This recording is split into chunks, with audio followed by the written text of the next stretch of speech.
Squat day comes back around, and in the way that I devised my program, this is the beginning of my training week.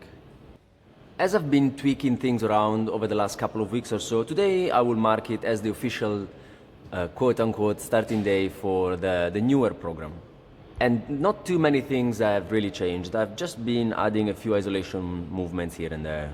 So there isn't really that much to say about that. What I'd like to do today that it's slightly different from usual is to go back to some feedback that I received on my squat session last week, where in the comments I had an exchange and a few ideas were thrown around, and I'd just like to take some time to evaluate those, look at the way that I'm performing my exercises, and hopefully get something good out of it.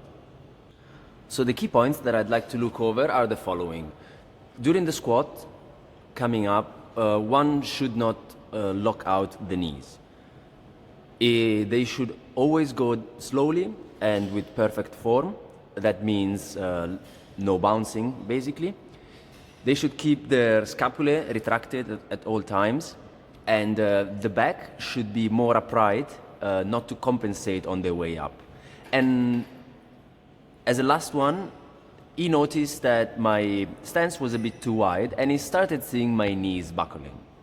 Now, right off the bat, I will say that this is solid advice, more like good guidance, that anybody following this broadly will have fun doing squats. There is an emphasis on proper and consistent form with an eye for injury prevention.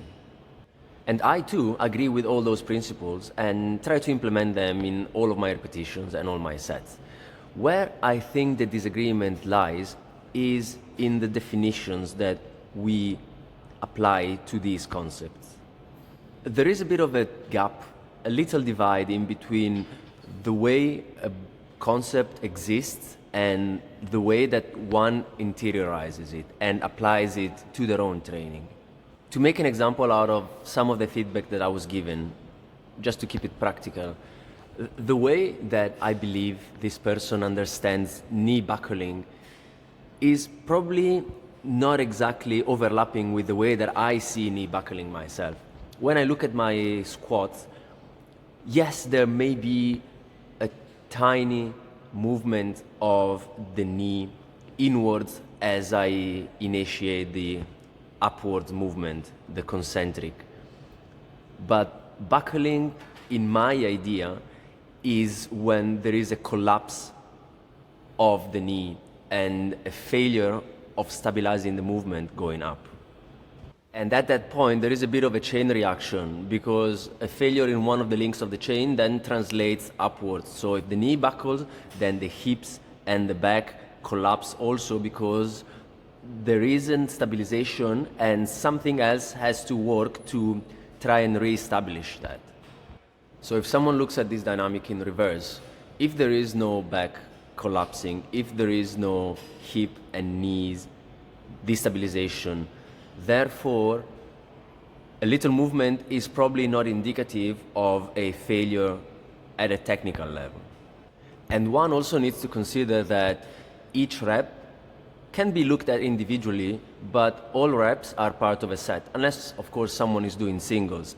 But in a set that is trying to get close to failure, I myself at least do not expect each rep to be as clean as the first one. There is always a little degree that I allow myself, considering that the closer I get to failure, the more I will probably have to subconsciously make adjustments in order to get the weight up, of course in the safest possible way.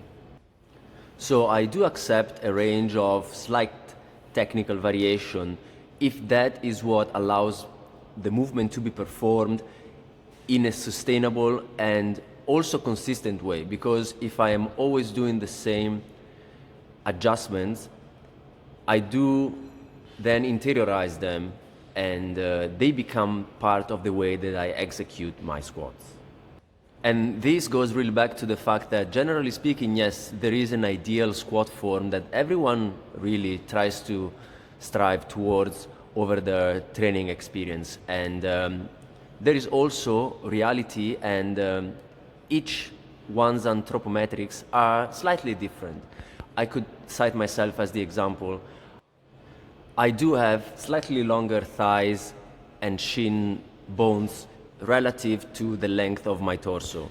Therefore, when I'm going down into a squat, there is going to be a degree of forward lean in my back to be able to maintain proper bar path and ideally keep that barbell in line with the mid of my foot. And of course, some work could be put into mobility of the ankles. I believe that hip mobility is probably the main focus of if someone wants to improve their squat form. And this goes back to the advice of always keeping the back as upright as possible.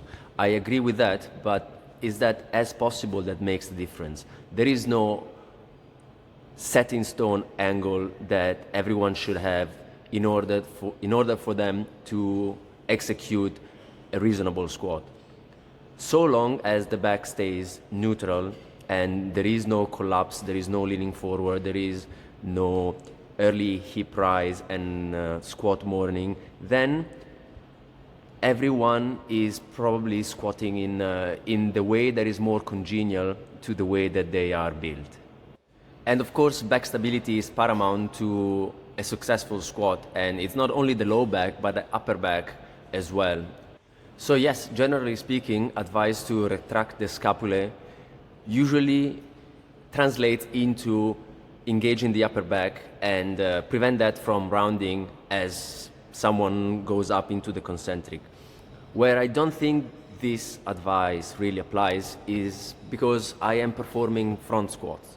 And I do not know if there is anybody in the world that is able to retract their scapulae while also pushing their elbows up and in front of their body with the humerus parallel to the floor.